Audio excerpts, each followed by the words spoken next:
윤석열 국민의힘 대선 후보와 홍준표 의원이 어제 단독 회동을 했습니다. 이 같은 소식이 알려지자 일각에서는 홍준표라는 마지막 퍼즐이 맞춰지며 국민의힘이 원팀이 될 수 있을 것이다라는 희망적 전망이 나왔습니다. 그런데 오히려 그 반대가 되고 있는 분위기입니다. 홍준표 의원이 윤석열 후보에게 특정 인사에 대한 공천을 요구했다는 소식이 알려진 것인데요. 이에 권영세 선대본부장은 사실상 홍준표 의원에게 강한 경고의 메시지를 던졌습니다. 장영하 변호사의 이재명 녹취록 공개로 모처럼 공격의 찬스를 잡았는데 또다시 국민의힘 내분과 관련한 뉴스가 오늘 오전 포털 사이트를 뒤덮고 있습니다.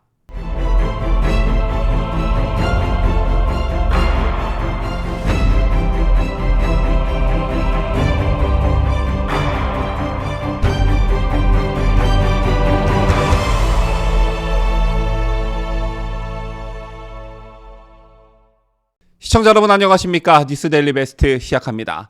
국민의힘 대선 경선 이후 홍준표 의원의 이해할 수 없는 행보에 많은 분들이 실망하셨고 비판의 목소리도 굉장히 높은 상황이었습니다. 여러분 아시다시피 국민의힘 대선 경선이 끝난 후 홍 의원은 연설에서 이번 경선에서 마지막까지 치열하게 국민적 관심을 끌어줬다는 것이 제 역할이었다며 경선 결과에 깨끗하게 승복하겠다라고 말하면서 윤석열 후보의 당선을 축하했습니다. 그러면서 모두 합심해서 정권 교체에 꼭 나서주기를 당부한다고 덧붙였는데 이런 홍준표 후보의 담대함에 현장에서는 큰 박수 소리가 터졌고 앞으로 경선 2위 후보로서 대선에 큰 힘이 될 것이다라는 기대감을 갖게 했습니다. 그런데 그날 이후 오늘까지 홍준표 의원이 지지층에게 보여준 모습은 그야말로 실망스럽기 그지없었죠. 분명 홍 의원은 그날 모두 합심해서 정권 교체에 꼭 나서주기를 당부한다고 했지만 본인만 그 대열에서 쏙 빠진 것도 모자라 자당 대선 후보인 윤석열 후보를 비판하는데 앞장서 왔습니다. 심지어 유승민보다 못하다, 유승민은 가만히 있기라도 하지 않냐, 이런 볼멘 목소리까지 나왔었죠. 이런 가운데 홍준표 의원, 윤석열 후보와 어제 단독 회동을 했습니다. 어제 만나기 전 몇 시간부터 이 두 사람이 단독 회동을 할 것이다 라는 뉴스가 보도됐죠. 때문에 많은 사람들이 큰 기대를 했습니다. 그도 그럴 것이 홍준표 의원은 며칠 전 페이스북을 통해 윤석열 후보와 배우자 김건희 씨를 비판하는 글을 모두 삭제했습니다. 그리고 대선 투표일까지 제 의견은 없다, 오해만 증폭시킨다, 이런 메시지를 내놨었죠. 때문에 윤석열 후보에 대한 공격을 멈추고 선대위에 합류할 것이다, 윤 후보를 도울 것이다 라는 분석이 지배적이었습니다. 이런 배경 속에 두 사람 간의 만남이 이루어졌기 때문에 어느 때보다 기대감이 높았던 것인데요. 그런데 두 사람이 만난 그 다음 날인 오늘 오전 긍정적이고 희망적인 뉴스보다는 매우 구태스러운 소식이 들려왔습니다. 두 사람 간의 단독 회동에서의 대화 내용이 어떤 경로를 통해 언론에 샜는지는 모르겠으나 홍 의원이 윤 후보에게 오는 3월 9일 대선과 함께 치러질 국회의원 재보궐선거에 특정 인사 공천을 요구한 사실이 알려졌습니다. 3월 9일 대선과 함께 치러질 국회의원 재보궐선거에서 종로와 대구 중남구에 대한 사실상 공천권을 요구했다는 건데요. 정치권에서는 홍 의원이 종로에 최재형 전 감사원장 공천을 요구했고 곽상도 전 의원의 사태로 보궐선거가 치러지는 대구 중남구 지역구에도 자신과 가까운 이진훈 전 대구 수성구청장을 추천했다는 말이 흘러나오고 있습니다. 여러분 아시다시피 국민의힘 대선 후보 경선 2차 컷오프에서 탈락한 최재형 전 감사원장은 홍준표 의원을 공개 지지하며 경선 캠프에 합류했었죠. 물론 국정운영 능력을 담보할 만한 조치와 처가비리 엄단, 대국민 선언, 이 두 가지 조건을 홍 의원이 내걸었다고 하지만 이건 공천권 요구의 가림막 용도일 뿐이다 라는 해석이 지배적입니다.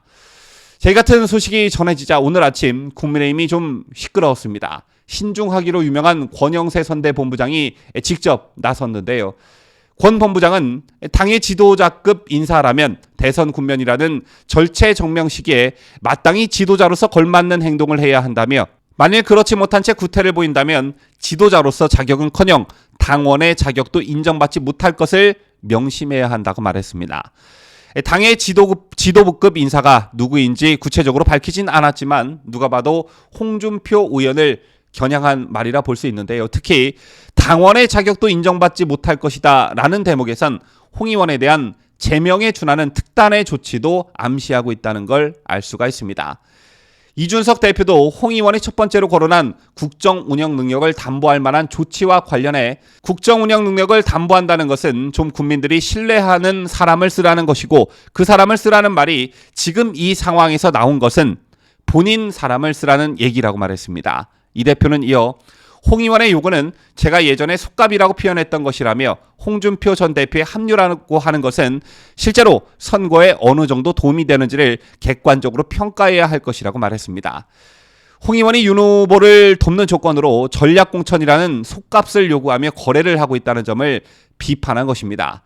한동안 홍준표, 이준석이 두 사람 사실상 한 배를 탔었죠. 그런데 공천권 때문에 갈라지게 생긴 건 아닌지 모르겠습니다. 현재 대선과 함께 치러질 보궐선거와 관련해 당 내부 방침은 이렇습니다. 이날은 서울 종로, 서울 서초 갑, 대구 중남구, 청주 상당, 경기 안성 이렇게 5곳에서 재보궐선거가 치러지는데요. 서울 종로는 전략공천하기로 가닥을 잡았고, 나머지 4곳은 100% 국민참여 경선으로 한다는 것이 당의 방침이었습니다. 제 같은 내용은 지난 17일 국민의힘 비공개 최고위에서 이렇게 의견이 모아졌다고 하는데요. 후보가 난립할 경우 일반 국민 여론조사로 1차 컷오프를 할 예정으로 알려졌습니다. 현재 종로에 출마할 후보군으로는 자천타천 나경원, 원희룡, 유승민, 최재형 등의 이름이 오르내리고 있는데, 일각에선 서울 종로를 국민의당 안철수 후보와의 단일화 지렛대로 활용하는 것 아니냐는 말도 나오고 있습니다. 단일화 협상 테이블에 종로 공천도 올라갈 수 있다는 것인데요. 이런 당 내부 방침이 최고위를 통해 정해진 상황에서 홍 의원이 종로와 대구의 공천권을 요구하면서 특정인을 거론했다. 이걸 주면 내가 선대위에 들어가겠다. 윤석열 당신을 돕겠다. 이렇게 말했다면 이건 말 그대로 구태정치의 전형이라 볼 수 있습니다.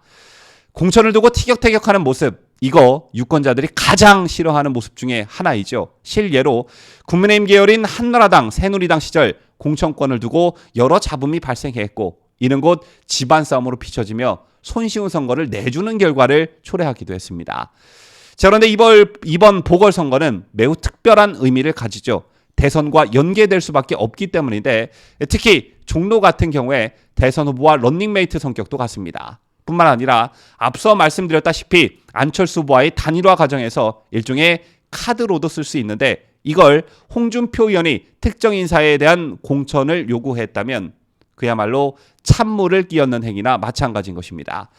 그리고 이게 자칫 공천권을 둘러싼 내부 갈등으로 비춰질 가능성이 높기 때문에 정말 우려스러운 상황인데요. 부디 신속히 논란을 수습하기를 바라겠습니다. 지금까지 저는 자유대한민국을 소화하는 뉴스데일리 베스트 민앵커였습니다.